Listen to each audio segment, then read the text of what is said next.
Blessé depuis 12 jours, l'Anglais Jude Bellingham avance bien dans sa récupération. Les délais fixés pour son retour vont même être un peu raccourcis. Abonnez-vous à Info Madridista pour toutes les mises à jour exclusives sur Real Madrid.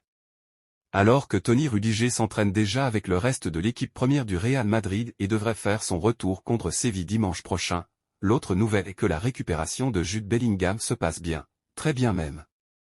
Le 5 madrilène s'est blessé contre Girona, un match important de la Liga où il a même inscrit un doublé. Mais à la suite d'un choc avec Pablo Torre, sa cheville a tourné. Toute l'attention du staff médical s'est aussitôt tournée vers l'Anglais, qui réussit l'exploit d'être le meilleur buteur de son équipe dès sa première année, et à 20 ans seulement. L'objectif était d'éliminer toute gêne au départ, ce qui semble être fait puisque Bellingham réapparaîtra sur les terrains de Valdebebas avant la fin de la semaine, et sera afin de peaufiner sa condition physique en vue de la visite du Real Madrid à Mestalla. Comme l'explique le quotidien Marca, l'idée au départ était de le voir revenir pour le 8e retour de Ligue des Champions face à Leipzig, le 6 mars, mais compte tenu de sa progression, cette date a maintenant été légèrement avancée par le club. En fait, l'ancien joueur du Borussia devrait faire son retour contre Valence, le samedi 2 mars, soit 4 jours avant le match européen contre le RB Leipzig. Courtois et Militao progressent. Ce n'est pas la seule bonne nouvelle que le Real a enregistrée avec les blessés. L'apparition de Courtois hier à l'entraînement n'est pas anecdotique. Le gardien est sur la voie de la guérison et, s'il ne subit pas de contretemps, il sera de la partie lors des séances d'entraînement au retour de la trêve internationale du mois de mars.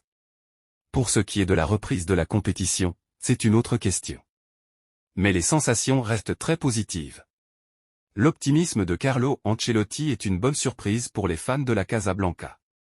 L'entraîneur du Real Madrid a apporté des nouvelles positives en confirmant le retour à l'entraînement du défenseur central Eder Militao et du gardien Thibaut Courtois. Les deux joueurs avaient été touchés au ligament croisé antérieur en début de saison, ce qui avait suscité des inquiétudes quant à leur absence potentielle jusqu'à la fin de la saison.